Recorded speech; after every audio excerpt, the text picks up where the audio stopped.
Dr. Mandeep Rai joins the podcast today, the author of the book called The Value Compass. Mandeep Rai, thank you so much for taking the time to talk to me. Thank you so much for having me. Really, I very much appreciate it. I really want to get into the book. You're doing some really amazing and inspirational work and really making an impact to society with the book and a lot of the topics that are included in there. But before I get into that, maybe if you could share a little bit with me about your background, like who are you? So it depends what of my background would be of interest. How it all started. Like, I'm very curious to learn about, some of the key components of your career and your personal life trajectory that may have inspired you to publish the book. So I think professionally, where it started was the fact that every time I would work somewhere, I would see whether it aligned with my values, not by doing some kind of exercise or process, but literally, was it making my heart sing? Am I leading in my purpose and mission? Is it fitting right? And sometimes you can almost feel it before you can think it. And so just how does it feel? Really in my gut more than anything else, because I think that's almost where you feel or you're aware of things first. At least that's how neuroscience, that's what neuroscience is teaching us. So I started my career actually at JPMorgan in private banking. And I remember there was a question asked to me, which was, do you want to be making, I was in looking after high net worth individuals. And they said, do you want to be making rich people richer? Or would you like to work in the, what they called at the time, CSR department? And I just paused and sensed, what does that feel like? And I remember thinking, no, I don't just want to be relegated to the CSR department. That's not what I'm saying. I'm just saying that our investments could have a greater positive impact.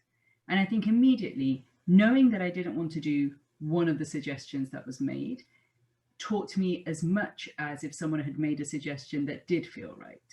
So sometimes, I guess what I'm saying is that every career move I made, I would recalibrate and see, what do I need to do to pivot it a little more and get closer? And sometimes it's also about where you are in your life, what's appropriate at that time, what other responsibilities are you balancing? I think that when I stepped into journalism, I took just a 3-month sabbatical. And when I stepped into journalism, I could see the impact that was being made by my work much faster than was the case through investments.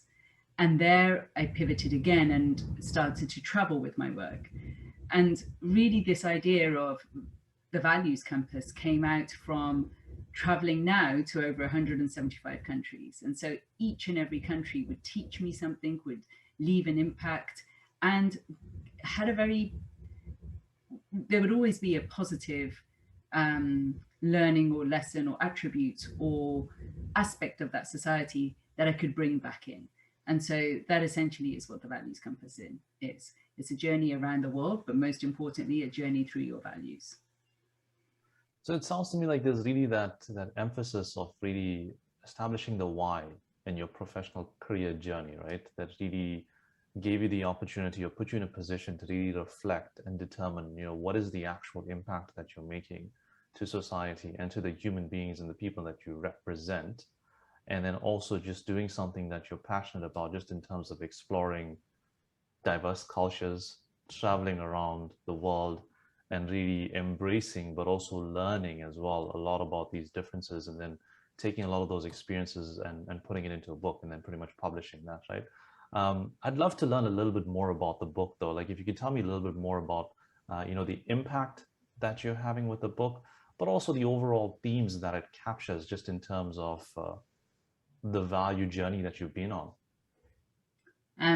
So the impact that the book is having is really beyond my wildest dreams or imagination, and almost has nothing to do with me. It's just taken a journey of its own.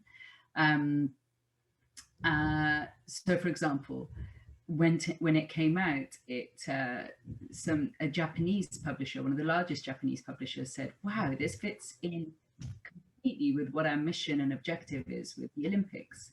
The fact that there is a a really strong positive talking point for each and every person, no matter where in the world they come from, is exactly what we're hoping to do when people not only visit our country, but also when we celebrate every culture in every country as and when they, you know, win medals or compete. So without my having to do much, there became a Japanese version, which is very different to the English version. It has many more pictures, it has flags, it has country statistics. They really created an ensemble of the world. And that, even though the Olympics almost perhaps weren't even going to be held, and, you know, even as they were being held, they were very muted, there were no spectators. Even if you were an athlete and you won a gold, you had to leave the country within 48 hours. There was a sense of, let's get this over with quickly. Yet the book flew, and it's already into its second reprint, and the Olympics only just finished on Sunday, and, you know, only a few days ago. It had a life of its own in Japan, but also it's had a life of its own all over the world. For example, it's being translated in Greek, and that's a little funny story where every time actually a translation has happened, it's happened very serendipitously. And this is where I would say, again, it has very little to do with me. For example, Deutsche Telekom reached out to me and said, we'd love you to work with us. Can you work with the communications team? Can we hold sessions internally? Can we reflect on our values and assess our values? And as this work was going on, the lead of that project internally with Deutsche Telekom was a Greek lady who's had been at Deutsche for a long time, was based in Germany, etc. And she really wanted to, the work moved her so much that she said to me, could I possibly translate this book into Greek? And I said, well, it really doesn't work that way. Actually, the foreign rights team has to sell the book. A publisher has to want it. The publisher will then hire a translator. The translator will then, whoever they are, somehow we will try and get the contract and give it. And she said, well, the reason I want to translate it into Greek is because, one, I really believe in the work, and two, I'd like to go back to Greece and live this properly. And the value I have highlighted for Greece is philotimo, which essentially means honor, like being your most honorable self, being your best self. And so that's what she wanted to live, and she wanted to be a coach and, you know, help others do the same. And so lo and behold, we're having this conversation, and I tell her the process. A few weeks later, my foreign rights team calls me and says that would I like to sell this in Greek because a Greek publisher is interested. I call her and say, well, that's funny, a Greek publisher is interested. And she said, who is the publisher? Her best friend happened to work within that publishing firm. We ask whether she can translate the book. She's now left Deutsche Telekom, moved to Greece, translated the book, submitted it a few weeks back, it set up as a coach, and is living the values compass, like, wow, you know, breathing it, eating it, everything. Wow. There's nothing I could have, there's nothing I could have done to have created such a little miracle, but that's exactly what it was. And on another occasion, the book was being sold, or sold in, I think, the airport in Abu Dhabi, in the United Arab Emirates. And as someone is walking out of their conference, they walk through the airport, get onto the flight, and they pick up a copy of the book on their way to the flight.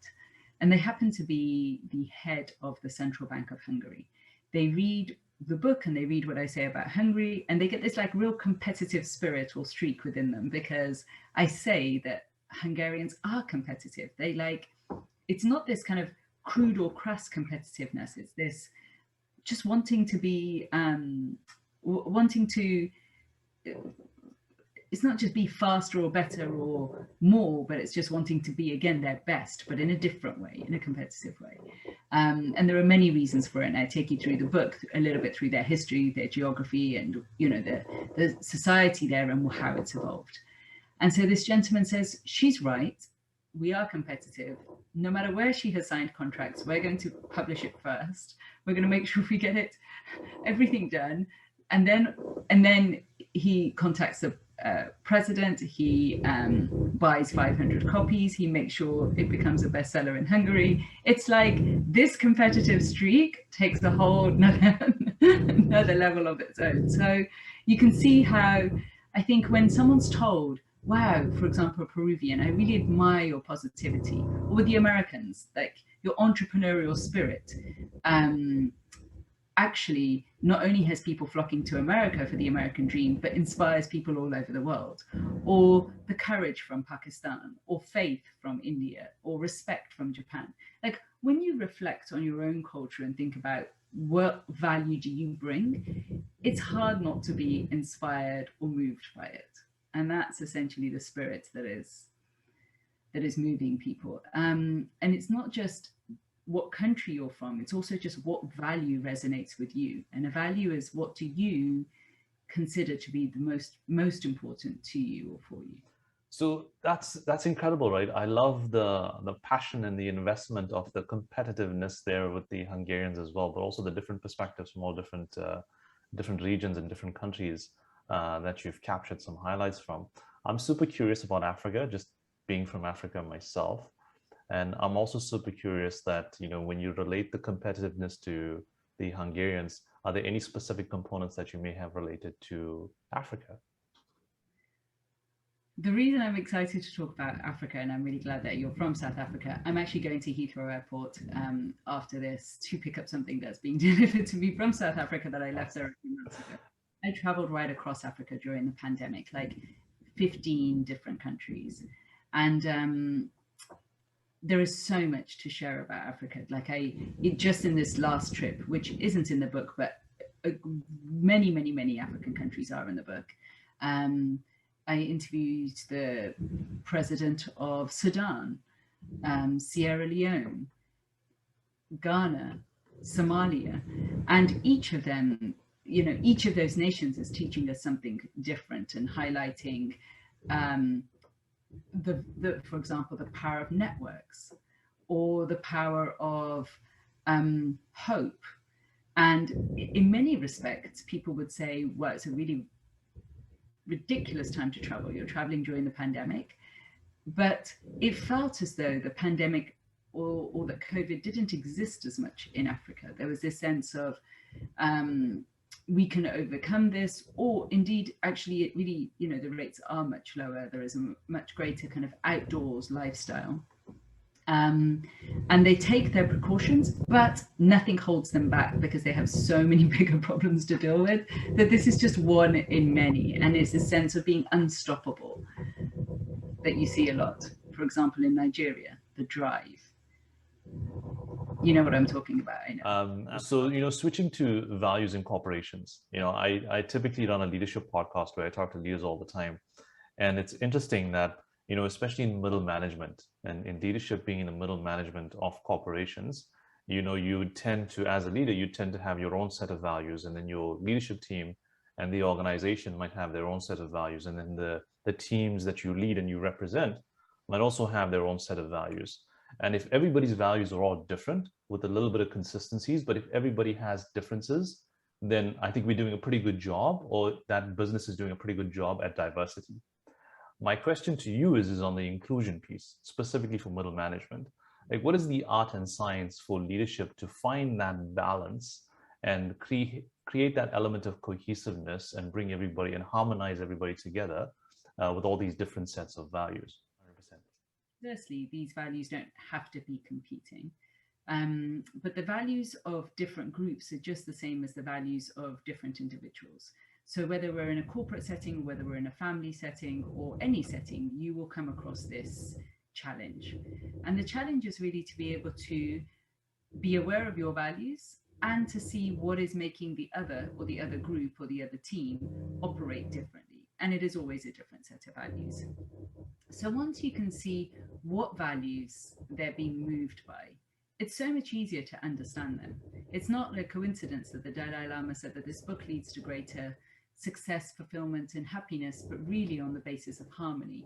Because if I know you're being driven by, let's say, this is not the case, I'm just hypothesizing. If you're driven by excellence or teamwork or prestige or contribution or recognition, then in each of those different cases, I know that I would address you slightly differently, and I would highlight slightly different things when I'm speaking to you, because different things would be of interest to you. So would that lead to more conflict, or would that lead to greater harmony? Well, me being able to understand that you're coming from a different value set means that I can just alter the way I approach you, which leads to greater harmony. That's incredible. It's really that element of immersion, right? Taking the liberty to immerse yourself in the differences and then using that to bring the harmony together. I can't tell you how valuable this has been. Thank you so much for taking the time to do this. I appreciate it. And I look forward to our next conversation. Yes, we will definitely have